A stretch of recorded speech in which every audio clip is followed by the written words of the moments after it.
तो दोस्तों आज हम फिर से आपके लिए लेकर आए हैं देश दुनिया की सभी ताजा बड़ी खबरें फटाफट एक एक कर विस्तार से आज आपको बताएंगे। तो वीडियो को अंत तक जरूर देखें। दोस्तों वीडियो बनाने में हमें काफी मेहनत लगी है, तो वीडियो को दिल से लाइक कर दें। जहाँ दोस्तों पहली खबर में आपको बता दें कि बिहार के पूर्व मुख्यमंत्री जीतन राम मांझी ने राम को भगवान मानने से किया इनकार, हिंदुओं को दिया बड़ा झटका। वहीं आपको बताएंगे दोस्तों की यूपी में चुनाव से पहले आजम खान को जेल से रिहा करने की समाजवादी पार्टी के कार्यकर्ताओं ने की मांग, कहा भाजपा के खिलाफ करेंगे आंदोलन। वहीं आपको बताएंगे दोस्तों की अफगानिस्तान के समर्थन में आकर अमेरिका पर इस्लामिक देशों के सामने भड़के इमरान खान, अमेरिका को दी युद्ध की धमकी। वहीं आपको बताएंगे दोस्तों कि असदुद्दीन ओवैसी ने मुसलमानों को लेकर बीजेपी पर साधा निशाना, कहा बीजेपी के राज में मुसलमान कभी भी सुरक्षित नहीं रहेंगे।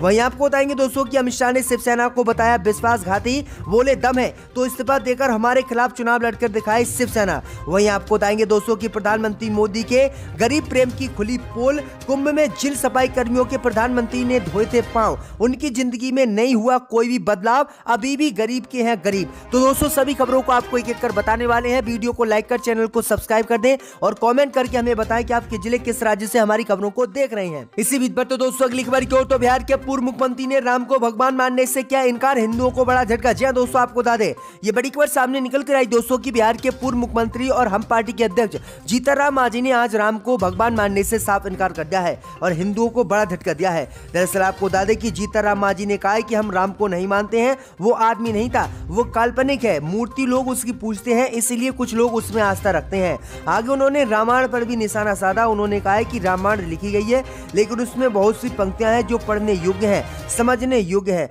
उसकी कहीं कहीं हम लोग चर्चा भी करते हैं, लेकिन राम भगवान थे ये हम मानने को तैयार नहीं है। इसी के साथ उन्होंने भीमराव अंबेडकर का भी जिक्र किया। उन्होंने कहा कि जब भीमराव अंबेडकर 1956 में मरने के पहले हिंदू धर्म छोड़कर बौद्ध धर्म होकर उनकी मृत्यु हुई थी और वो बौद्ध धर्म को मानते थे, इसलिए हम भी हिंदू धर्म को नहीं मानते और राम को हम भगवान नहीं मानते हैं। जिसके बाद हिंदुओं ने जीतन राम मांझी के खिलाफ जो है मोर्चा खोल दिया है। हिंदू संगठनों ने उनकी गिरफ्तारी की मांग की है। तो बड़ी अपडेट आई दोस्तों की बिहार के पूर्व मुख्यमंत्री ने यह बड़ा बयान दिया है। इसी बीच पर तो दोस्तों अगली खबर की ओर, तो सपा नेताओं ने आजम खान के जेल से रिहा करने की यूपी में चुनाव से पहले की मांग, भाजपा को झटका। जय दोस्तों आपको बता दें ये बड़ी खबर सामने निकल कर आई दोस्तों की बीते एक साल से सीतापुर जेल में बंद रामपुर से सांसद आजम खान की रिहाई की मांग अब समाजवादी पार्टी ने बीजेपी से की है।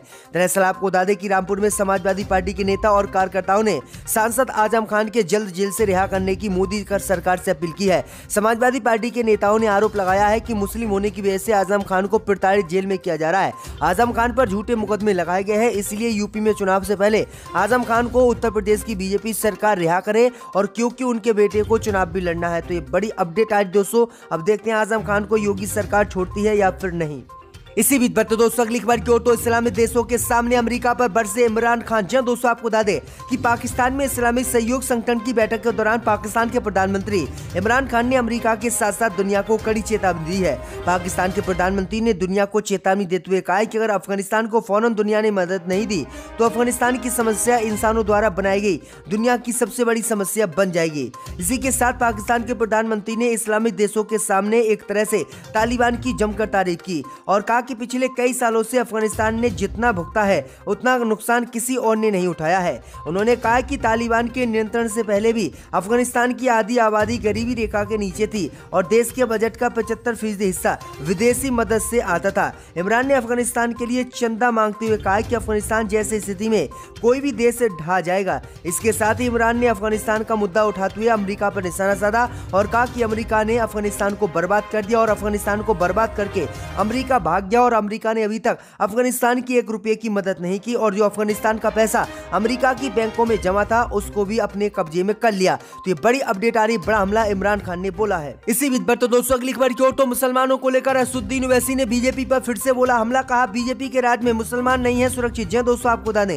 ये बड़ी खबर सामने निकल कर आई दोस्तों की उत्तर प्रदेश में 100 विधानसभा सीटों पर चुनाव लड़ने का ऐलान करने वाले असदुद्दीन ओवैसी ने आज मुसलमानों को लेकर फिर से बीजेपी सरकार पर निशाना साधा है। असदुद्दीन ओवैसी ने कहा है कि बीजेपी के शासन में मुसलमान कभी सुरक्षित नहीं रहेंगे। बीजेपी के कारण मुसलमानों को शक की नजरों से भारत में देखा जाता है। आगे असदुद्दीन ओवैसी ने कहा है कि बीजेपी मुस्लिम लोगों के काम धंधों को पूरी तरह से बर्बाद कर रही है। सबका साथ सबका विकास बीजेपी का सिर्फ दिखावा है और काम सिर्फ हिंदुओं के ही बीजेपी कर रही है। असदुद्दीन ओवैसी ने कहा है कि इसीलिए हम उत्तर प्रदेश में 100 सीटों पर चुनाव लड़ रहे हैं क्योंकि मुसलमानों की जब आवाज बनेगी तो मुसलमानों का उत्पीड़न भी नहीं होगा और लोग उनके कामों को भी करेंगे। तो ये बड़ी अपडेट आ रही, ओवैसी ने बड़ा बयान बयान दिया। इसी बीच पर तो दोस्तों अगली खबर की ओर तो अमित शाह ने शिवसेना को बताया विश्वासघाती, बोले दम है तो इस्तीफा देकर लड़े चुनाव। जी दोस्तों आपको बता दें ये बड़ी खबर सामने निकल कर आई दोस्तों की केंद्रीय गृह मंत्री अमित शाह महाराष्ट्र के दौरे पर हैं। महाराष्ट्र के पुणे जिले में एक कार्यक्रम को संबोधित करते हुए उन्होंने शिवसेना पर जमकर हमला बोला। अमित शाह ने कहा कि महाराष्ट्र में 3 पहियों की सरकार है, ये मैंने पहले कहा था मगर अब मैं उसको बदल रहा हूँ। महाराष्ट्र की सरकार 3 पहियों की ऑटो रिक्शा है जो पंचर है, चलती नहीं है। अमित शाह ने कहा कि महाराष्ट्र में निकम्मी सरकार है। शिवसेना कहती है सत्ता मेरा जन्म सिद्ध अधिकार है। उन्होंने महाराष्ट्र में 3 दलों की गठबंधन की सरकार के साथ साथ वित्तीय तौर पर शिवसेना को चुनौती देते हुए कहा कि इस्तीफा देकर फिर से शिवसेना बीजेपी के खिलाफ चुनाव लड़े और बीजेपी शिवसेना को महाराष्ट्र में हरा देगी, क्योंकि शिवसेना विश्वासघाती पार्टी है, उसने बीजेपी के साथ विश्वासघात किया था। तो ये गंभीर आरोप अमित शाह ने महाराष्ट्र में शिवसेना पर लगाए हैं। इसी बीच पर तो दोस्तों अगली खबर की ओर तो यूपी में चुनाव से पहले प्रियंका गांधी ने कर दिया बड़ा खेला, लोकप्रियता में सोनिया गांधी से निकली आगे। जी दोस्तों आपको बता दें कि कांग्रेस पार्टी के पूर्व अध्यक्ष राहुल गांधी लोकप्रियता के मामले में इस समय 30वें नंबर पर देश में चल रहे हैं। उनकी मां और कांग्रेस अध्यक्ष सोनिया गांधी दूसरे नंबर पर चल रही हैं, जबकि कांग्रेस महासचिव प्रियंका गांधी ने बाजी मारते हुए कांग्रेस के नेताओं में लोकप्रियता के मामले में पहला स्थान हासिल कर लिया है। संजय गांधी के जमाने से सुल्तानपुर अमेठी की राजनीति में सक्रिय प्रदीप पाठक कहते हैं कि प्रियंका गांधी में लोगों को रहनुमा की छवि दिखाई देने लगी है। अमित सिंह राजनीति सर्वे कराने के लिए एजेंसियों पर दबाव बनाते हैं और बीजेपी अपना काम एजेंसियों से करा लेती है, लेकिन प्रियंका गांधी की लोकप्रियता लगातार बढ़ रही है और प्रियंका गांधी ने राहुल गांधी सोनिया गांधी को पीछे छोड़कर कांग्रेस पार्टी की पहली सबसे बड़ी नेता बन गई हैं। लोकप्रियता में तो सबसे आगे प्रियंका गांधी इस समय निकल गई हैं। इसी बीच पर तो दोस्तों अगली खबर की ओर तो आम आदमी पार्टी ने लगाया आरोप, अयोध्या में राम मंदिर के निर्माण पर 16 करोड़ रुपए बीजेपी ने 5 मिनट में कमाए। जहां दोस्तों आपको बता दें कि आम आदमी पार्टी के उत्तर प्रदेश प्रभारी और राज्यसभा सांसद संजय सिंह ने रविवार को नोएडा विधानसभा में रोजगार गारंटी सभा का आयोजन किया।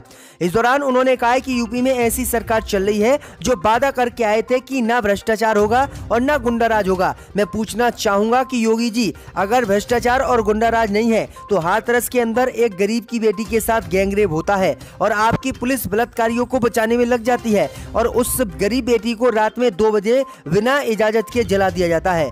आगे उन्होंने बीजेपी पर निशाना साधते हुए कहा है कि बीजेपी ने राम मंदिर निर्माण के नाम पर 5 मिनट के अंदर 16.5 करोड़ रुपए कमाए और लोगों को धोखा दिया।